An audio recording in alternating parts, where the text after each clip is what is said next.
நாங்க பாத்ரூம் போக முடியாத, கக்கூசுக்கு போக முடியாத, வயிறெல்லாம் அடி வயிறெல்லாம் வலிக்குது, உடம்பெல்லாம் வலிக்குது. இந்த சூட்ல பத்தின்னு கிடக்குறாயா, இங்க பத்தின்னு உருண்டு கிடக்குறாயா, துணி இல்லாம ஒண்ணு கட்டின புடவைய அப்படியே விடிச்சிட்டு அந்த புடவைய போத்திக்கின்னு பத்தின்னு இருக்கையா. கொஞ்சமான மனசாட்சின்றதே கிடையாது அவனுக்கெல்லாம். கொசு வேறையா புடுங்குதையா, எங்களை கொசு புடுங்கினாலும் பரவாயில்லையா, நீங்களே எங்களை புடுங்க தள்ளுறீங்களேயா.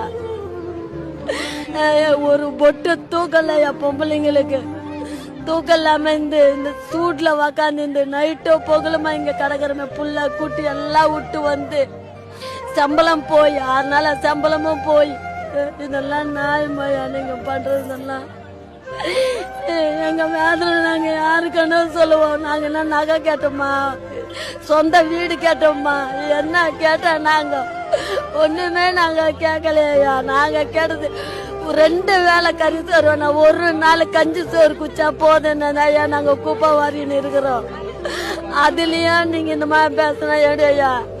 அந்த பாரதியனை மட்டும்தான் எங்களுக்கு சப்போர்ட்டா நிக்கிறாரு, வேற யாருமே எங்களுக்கு நிக்கலையா.